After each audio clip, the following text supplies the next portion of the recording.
그런데 말입니다. 현재의 시장 움직임이 1967년에서 68년의 경제, 사회 상황과 비슷하다는 이야기가 있습니다. 어제의 시장은 한마디로 롤러코스터를 탔다고 볼 수 있는데요. 장 초반에는 GDP 등 경제 성장이 잘 나오면서 연준의 긴축 장기화 우려로 하락했는데요. 이란 외무장관이 하마스가 인질들을 석방할 준비가 되어 있다고 밝히면서 시장이 저점에서 반등하는 모습을 보여주었지만 실적 발표한 기업들의 가이던스가 하향 조정되면서 다시 시장은 하락 마감하는 모습을 보여주었습니다. 결국 나스닥은 마이너스 1.79%까지 하락하면서 3대 지수 중에서 가장 큰 낙폭을 보여줬습니다. 그리고 미국 국채 금리는 채권 수요가 늘어나면서 하락 마감했고요. 10년물이 4.8%, 30년물이 4.99%로 5%가 넘어갔던 금리가 다시 하락하는 모습입니다. 그리고 S&P 500 11개 섹터 중에서는 구글과 메타가 있는 커뮤니케이션 섹터의 하락폭이 가장 컸는데요. 어제 장 마감 후에 발표한 메타가 4분기에 실망스러운 가이던스를 공개했는데 중동의 지정학적 분쟁으로 광고 시장이 위축될 수 있다는 우려에 메타와 구글이 동반 하락하면서 커뮤니케이션 섹터가 마이너스 2.18%까지 하락하면서 IT 섹터와 이미 소비재 섹터와 함께 시장의 하락을 주도했습니다. 금 가격은요, 어제도 상승을 이어나가고 있고요. 오일 가격은 소폭 하락한 모습을 보여주고 있습니다. 어제 빅테크 기업 모두 주가가 많이 빠졌고요. 반도체 주도주는 ASML을 제외하고 모두 하락했습니다. 테슬라와 리비안을 포함한 전기차 주요 종목들도 하락 마감했고요.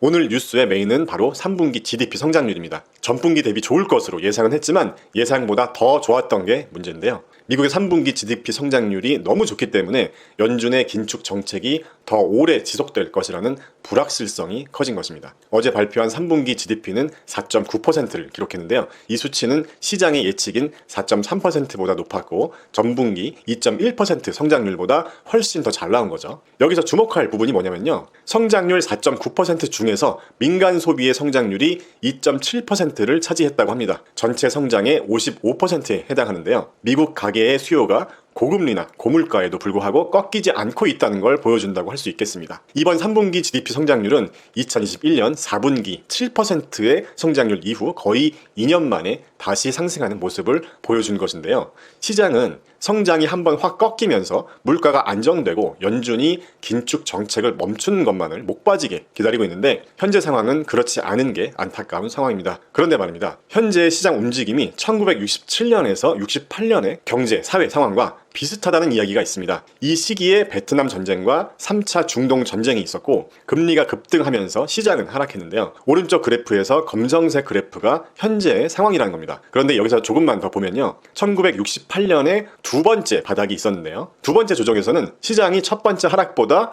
더 크게 하락했는데 이때는 금리도 같이 하락하면서 시장도 빠지는 그런 패턴을 보였다고 합니다. 이렇게 두 번의 조정을 거치고 나서야 증시가 다시 상승했는데요. 이 패턴대로 간다면 고점을 찍은 금리가 내년에 하락하면서 시장도 다시 한번 빠져줄 때 우리에게 큰 기회가 또 한번 올 수 있지 않을까요? 그리고 오늘도 중요한 경제지표 발표가 있습니다. 바로 근원 개인 소비지출 지수인 PCE 물가 지수의 발표가 있습니다. 연준이 참고하는 물가 지표이기도 한데요. 연준이 CPI보다 중요하게 보는 지표이기 때문에 오늘 장에서도 한번 꼭 체크해 보시기 바랍니다. 코로나 이후부터 지금까지 연준의 정책들을 보면요. 똑똑한 사람들이 하는 거니까 알아서 잘 하겠지라는 생각에 의문을 갖게 합니다. 2020년 코로나 때는 전례 없는 유동성 공급을 하면서 지금 이런 고금리 인플레이션 상황을 만들었는데요.